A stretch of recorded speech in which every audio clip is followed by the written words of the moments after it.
Welcome to another edition of Digital Dialogue by Maritime Gateway.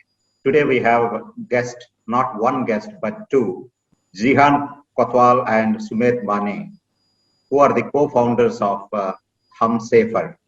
They are with us today. Thank you very much for joining with us. Before we begin the digital dialogue with them, let me introduce both of you to you. Zihan Kotwal is the son of a truck driver who traveled the length and breadth of this country as a cleaner.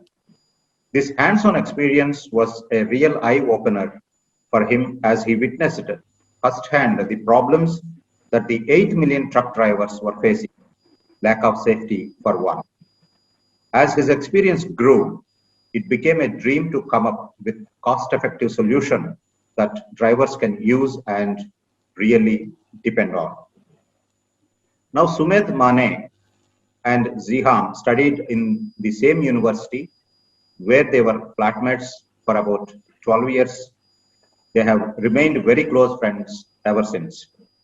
Sumit, in his company, Hackathon, built a logistics-based solution which his team won. Now, we are talking about HumSafer. Without giving more details about them, I want them to talk about how this solution came up and what made them to design this solution and how the foundation works. We'll ask Zihan and Sumit to talk about. Can you tell us about the foundation and the idea, big idea behind this foundation? So thank you, Ram, and thank you for giving us this opportunity from Maritime side as well. I think to answer your question is how did it all start?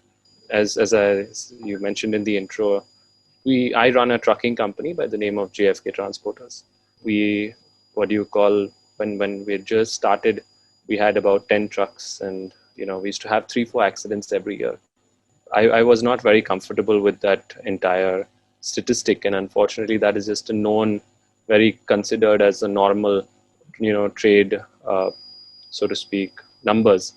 So we basically designed and said that we'll build the safest trucking company in India, and that was kind of where we decided to begin with. And over the last 8 years or so now, almost 9, we've made a larger fleet. So we've built about 120 of our own trucks, and we have large fleet of attached trucks.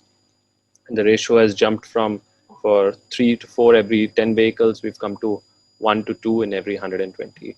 So that major shift and paradigm shift was what we saw we could do with our trucking company.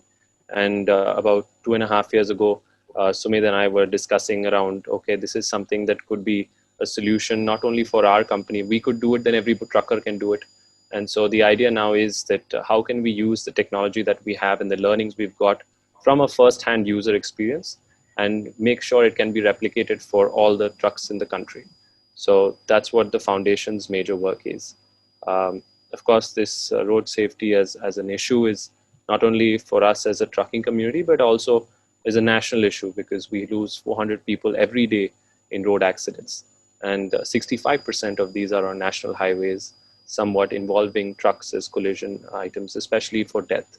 So considering all those factors, Sumit coming from the human-centered design perspective and me coming from the knowledge domain expertise, technical as well as, that is how we decided to take the foundation ahead. And the hope is that one day nobody has to die because of road accidents and that everybody reaches home safely to their families. Sumit, can you talk about the design part of it? Yeah, sure. So so I feel like design there, like right from the founders and also the other teams, we've tried to basically trickle that to every member who's associated with us. So I think, so even when Jehan used to, before actually joining the business, he used to go on the truck as a cleaner. So I think when you see, I think we use the word design, but at the end of the day, we need to keep the person that we're designing for, that needs to be like at the front of our mind. That's what we think design is, So so even in our what do you say, when we were designing our first the core MVP and our pilots, we'd always have extensive research. So we had like a very extensive qualitative research. So we had a team of 3 people. One person's job was to basically ask the questions. The second person would be doing all the documenting, and the third person would be looking for visual cues. So what are the questions that the the drivers are opening up to, what are the questions that the drivers are getting defensive and folding their hands. Those are the kind of things that we basically looked at. And at the end of the day, a lot of companies, everyone uses the word design and human-centered design. It's become a bit of a buzzword, but what it means for us is, how do we basically design for the user, and how do we communicate in a way where they'll understand?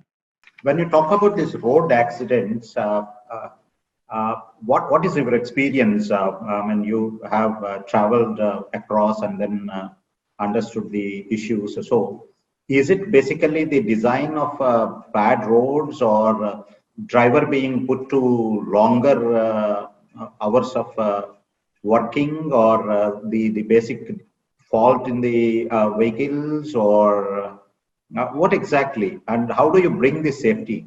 So I think that question, firstly, it's a very large question, and I think there are a lot of factors there. So there are certain systemic factors, there are certain infrastructure related factors, there are certain, obviously, like, what we are doing is we are basically focusing on. So there are a lot of if you look at the scope of, like, even when we were brainstorming, there was this huge 6 by 9 feet whiteboard, and we started from the, like, how do we basically save lives is the question we had in the middle. And it stemmed out with all these questions saying, what are the government related, factors? What are the infrastructure factors? So we had all these factors. But at the end, what we basically said is that let's look at human error, because that's what's in our control. So basically, if we actually look at the human statistics, what it says is that, like, again, these statistics vary from different places to different places. We've looked at NHAI, we've looked at MOT, a few other data sources. But what we've seen is that almost out of the accidents that happen, 20% is actually sleep deprivation, and I believe only like 2 to 3% is intoxicated driving. So if you look at it, like, a lot of the drivers actually are very overstretched, exhausted. Even when they stop at dhabas where they want to basically take breaks, sometimes the battery and the vehicle parts get stolen. So even when they're sleeping, they're not really sleeping. So there are a lot of these factors which we focus on the human aspect, and there are a lot of other factors, which is there are certain systemic things, like there are certain things on the highway that can be better, which I think I'm sure Jehan will be able to jump in. But we basically like to focus on more the controllable human aspect. Jehan, would you like to add? 80% is human error, and like Sumedh said, our idea is that we know that 20 to 30% is sleep deprivation. We know that the rest 60% is bad driving practices. So you're overspeeding, continuous driving, harsh braking, harsh acceleration.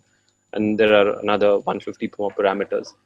I think fundamentally the question is, how can we use tech, how can we use AI, machine learning to understand the pattern of the driver, figure out that this is it's like brushing your teeth. The way you drive is the same pattern you'll follow for years on end, unless and until it's changed or corrected.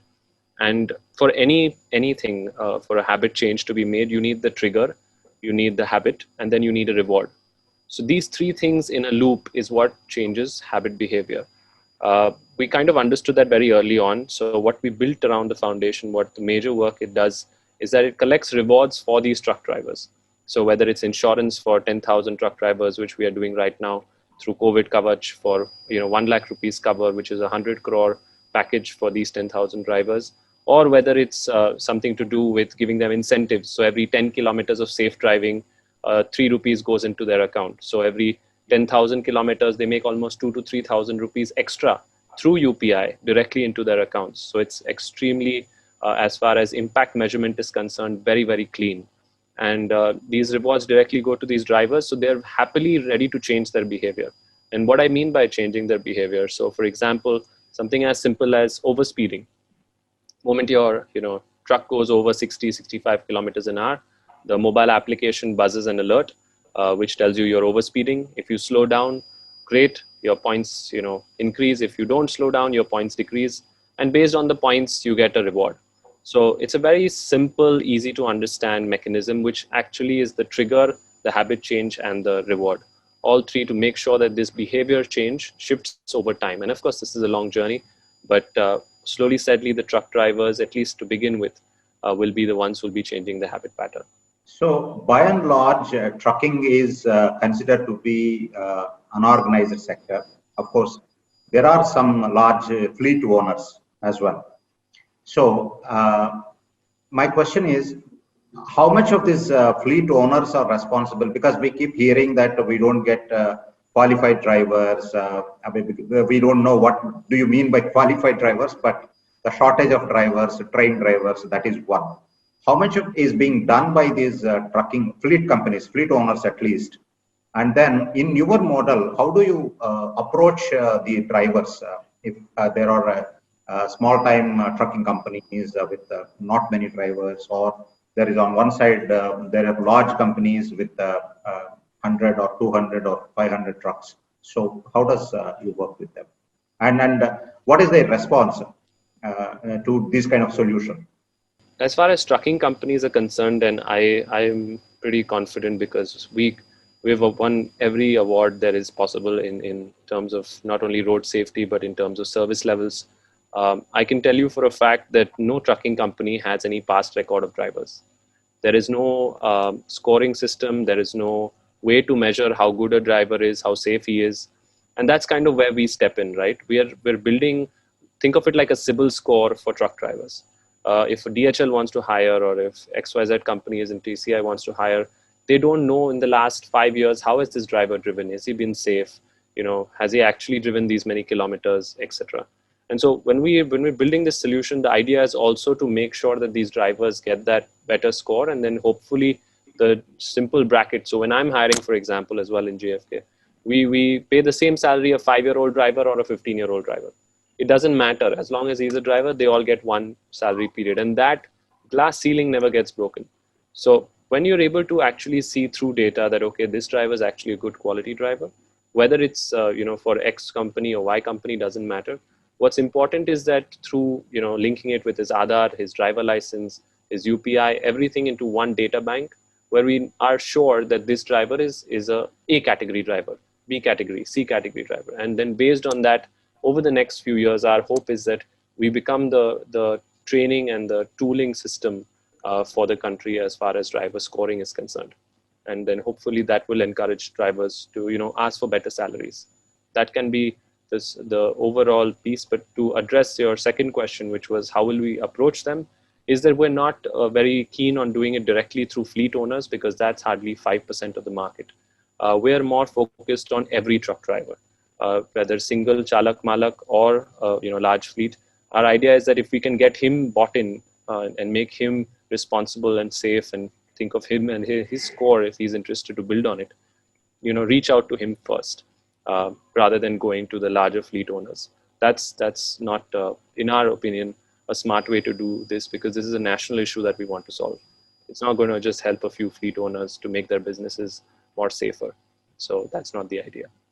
Sumit, we have, I believe there are some applications in the marketplace to track the driving part of it, GPS locations or the speeding and all sorts of things. Now, even cars are coming with if the driver is getting sleep or dozing off or all things. So how does your application work on the fly? Can you explain me? Sure. Yeah. So what you said is absolutely right. Like safety, especially like safety in this space, it's not like there are many. It's quite a crowded space. But the problem is that there are two problems here. One is either there is a hardware associated, and then the cost and the affordability and its accessibility, and for it to reach everyone becomes a problem. And on the second side, there are other solutions, but like I said, so either it's affordable or it's basically something which is only accessible to a very small audience. So which is why when we basically talk about our idea, we call ourselves an asset-light approach to road safety. So how can we, in a small time, like make ourselves accessible to everyone? So right now, if we have a call center also, because at the end of the day, technology is great, but you need a human at the end of the line to answer a call. Someone has to be able to take complaints, give feedback. So we have a human at the end. But if you like, when our person calls you and they say, "Acha, humko insurance प्राप्त करना है, कैसे करें?" That's where we basically have your KYC checks, your Aadhaar, your license. These are like, I think Vahan APIs, all these, they work really well. So for us to basically understand that this is a driver, this is what we basically want from them. That's great. But to answer your question, what we do a little differently, Ram, is that like, when we were doing our initial research, I used to ask drivers, so, okay, there are a lot of safety solutions already there. Like, what are the things you like? What are the things you dislike, right? And one of the things that used to keep coming again and again is, I remember one driver saying, कि मेरे पास 15 साल का experience है, लेकिन ये the small box is telling me how to live my life. He felt condescended. He didn't like the way, like, it was negative reinforcement, like, like, and it was repetitive. It was done in a very machinic way, and that's where we keep using the word human-centered design, because when we talk to the driver, when he's driving well, there is a green screen which basically says Ustad, and firstly we say Ustad because we want to show them that sense of respect. So we say Ustad, badhiya driving. We, like, once 4 hours are up, he's been continuously driving for 4 hours. The app basically alerts him by saying, "Arey, bhai, aap 4 घंटा लगातार चला रहे हो. Chai break le lo." Like, we talk to them in a very, so, even the language, it's not just the alerts. Like, a lot of apps, at the end of the day, you want to give alerts to the time. The real-time intervention is basically important. But what we do is we do real-time intervention in their local language, and we do it in a way that we're not trying to talk down to them. We talk to them saying, like, even when the ride ends, we say that आपकी हमारे साथ अब तक हमारी 800 kilometre की journey खत्म हो गई है. So we always, the word Humsafar itself, we're trying to basically say that we're basically a companion. So if I'm a truck driver, how do I enroll myself to this? So how do you access this? Well, we're actually out in the Play Store, on the Google Play Store. So just a simple, like, downloading the link, and a lot of drivers have actually been referring each other through, because, I mean, as you know, a lot of these truck drivers are on WhatsApp groups, and when they stop at dhabas, they do talk to each other, which is why our strategy was, if you see most strategies, they start top down. They go to a transport or they go to a business person and they basically trickle down.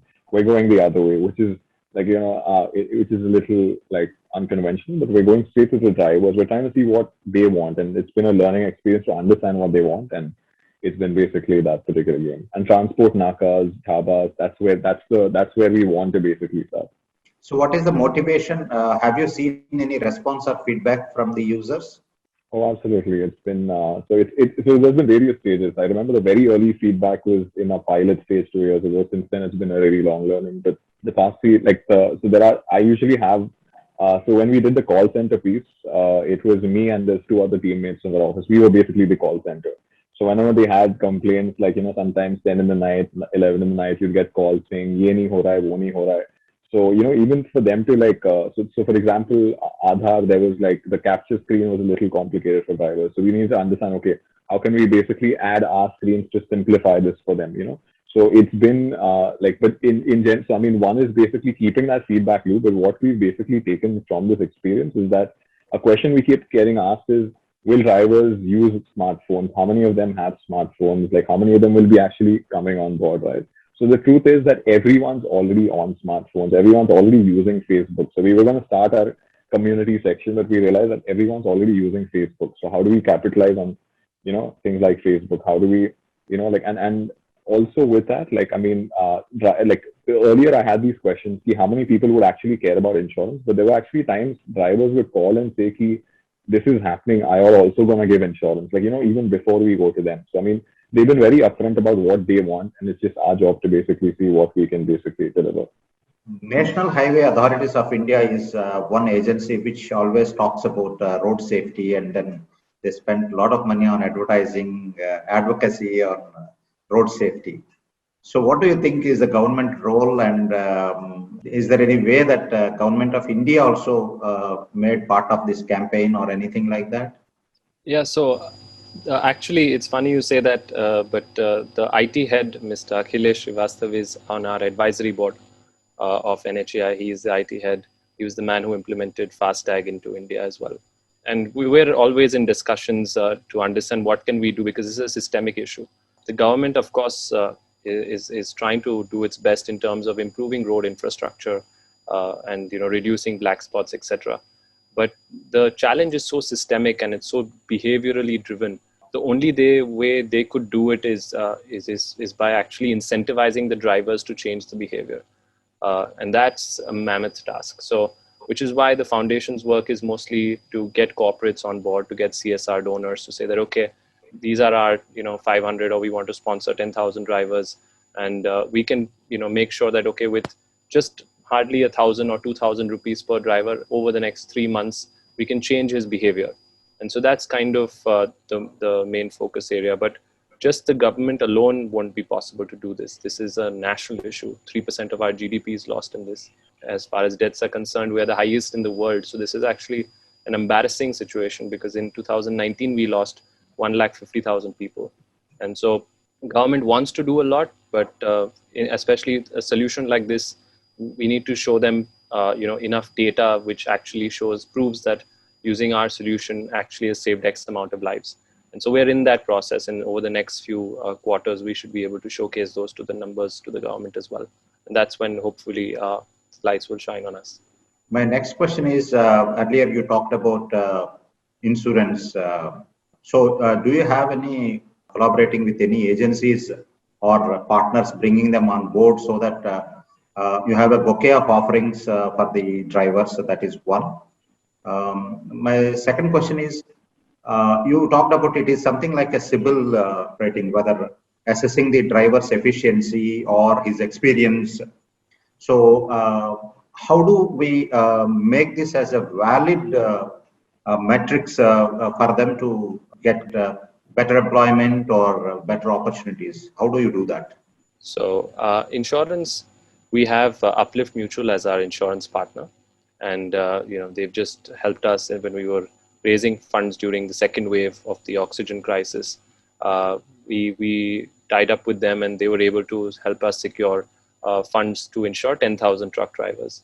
And so now our last few weeks have just been going on in how to onboard them in a way that's very easy, simply through the application, call center piece, XYZ. And now this week onwards, we've started onboarding the first 2,000 of the 10,000 lot as well. So essentially, that's the insurance piece. And apart from that, we're also looking at collaborating with other OEMs and them giving us, small gift items, whether it is tires, whether it is lubes, whether it is fuel. We're collaborating with dhabas for, free tea for the drivers, whoever are on that chai break. That's the partnership model that we're adopting. To answer your question around the scoring system and how to make that legitimate, unfortunately, there is no such system yet built. So we're taking existing data, existing infrastructure information, and kind of building onto that. That being said, it's not that there is no framework. There are some frameworks given by the government. There are some driver training institutes across the world that do have certain standards on road safety. But at this stage, it's too nascent, and the application also is not, or a phone device is not as accurate as maybe a machine on the truck. And so those gyroscopes, accelerometers are not as sensitive. So every score will be different initially. But the major things like, your overspeeding, your continuous driving, your sleep deprivation, these things can be measured. And so that's where at least we have a base level thing in terms of driver skill set. And then from there on, we'll have a baseline that this is the bare minimum from which we'll then build on and keep learning from their behavioral habits. So what is on your immediate agenda now? We had a plan, then COVID happened. So basically now everyone had to pivot, right? So for us, basically we realized that there are there was during the oxygen time, we saw a lot of opportunities in different areas. So making sure, because we've been fighting to make sure truck drivers get the frontline workers position. And it's really sad that literally even people in the shipping have basically got their frontline worker tag, but the drivers who've been working since day one, delivering all our goods, they still haven't got that. So basically making sure they are vaccinated and they're insured is number one on our agenda at this stage. And product wise, those changes will keep happening. That's always, there's always things that we want to always do to improve the product, because we've got these feedback loops going. But these two things are basically something we're already in the middle of it, but we just have to kind of make sure we maximize the number of people that we reach. Zihan and Sumit, thank you very much for joining us and sharing a lot of insights into road safety, driver safety, and also about the Hum Safer Foundation. I personally believe that this is a wonderful thing that you have taken up, because for long we have been thinking that the driver safety is a very neglected area, and I wish you all the best. Thank you very much. Thank you, Ram. Thank you so much.